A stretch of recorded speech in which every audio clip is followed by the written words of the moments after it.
munaasabad si weyn loo soo agaasimay isla markaana loogu dabaaldegayay sanad guurada 11aad ee ka soo wareegatay aasaaska calanka Udubland ayaa lagu qabtay magaalada tan Muqdisho. munaasabadan oo ahayd mid si weyn loo soo agaasimay ayaa waxaa ka soo qayb galay dhalinyaro isugu jira rag iyo dumar, waxaana halkaasi lagu soo bandhigay ciyaar dhaqameedyo kala duwan.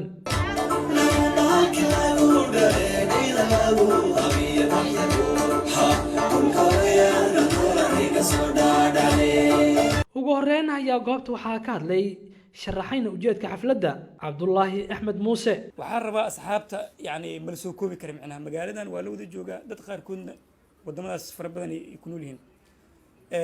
waxaan rabaa marka asxaabtaas in si overview ah ama si guud ah u kormaro.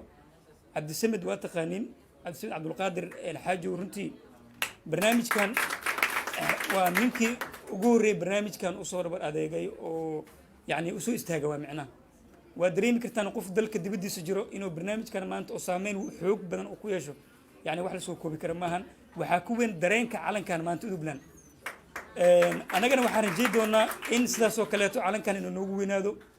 sidoo kaleeto Maxamed Cumar Macalin waa taqaaniin, asagana wuxuu ka mid ahaa dadkii saameynta xoog ku lahaa in maanta xafladan la suurtageliyo. Saleebaan Cali oo asagana dalka dibadiisa ku maqan, sidoo kaleeto wuxuu ka ahaa dadkii u soo dhabar adeegay. Fuaad waa taqaaniin, asagana wuxuu ka mid ahaa dadkii oo har iyo habeen barnaamijkan u soo istaagay. Samiir Holac oo asagana sidoo kaleeto barnaamijkan gacan xoog badan ka geystay oo u soo istaagay asagana. mudane Saalax Kalgacal asagana wuxuu ka mid ahaa dadkii inta badan asagana nala wada hoolaha iyo barnaamijkan inuu suurtagalo. marka mudane Liyaal iyo Marwi weyn waxaan rajeynayaa in barnaamijkan ama calankan xuska calankan Udubland inuu noqon doono sanadaha soo socdo sidaan iyo si qurux badan macnaha. sidoo kale xafladda ayaa waxaa ka hadlay qaar ka mid ah dhalinyaradii ka soo qayb gashay munaasabadda oo isugu jiray gabdho iyo wiilal. maamul goboleedyada maanta dhisan qaybo ka mid ah inuu ka mid noqon doono insha Allah taala sila yiraahdo. sida markii horeba asaaskiisu ahaa wuxuu ahaa calan 3 gobol oo aad u khayraad badan oo maxaa la radaa badweynta Hindiya ku teedsan oo wada dhaco ayuu markii hore muxuu radaa calan u ahaa. laakiin siyaasado badan oo kala duwan ayaa maxaa la radaa weecisay oo maamulkii markaa loladan lahaa aynu suurta gelin. hadda markaa waa calankayna aadka u qurux badan. dhalinyarada maanta astaantu uu yahayna waa dhalinyaradan halkan joogto oo aan annagii maanta ka mid nahay 12 sano kadib u dabaaldegayno. maxaa la yiraahdaa waxaa kale intaan iskula dardaarmeynaa in calankan lambar 1 inuu astaan tahayna yahay oo qolo walbo amba deegaan walbo wuxuu leeyahay astaan lagu garto dhowr nooc leh. marka calankan quruxda badan Udubland waa astaan tahayna koowaad waa calankayna.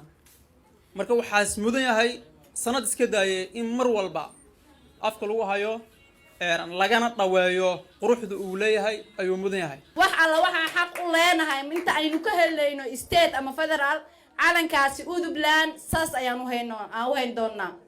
ma isku wada raacnay? waxa aan rabaa inaan si gaar ah ugu mahadceliyo dhalinyarada qurba joogta ah ee ka shaqeeyay in calankani maanta aan kor u qaadno oo aan maamuusno oo aan xusno.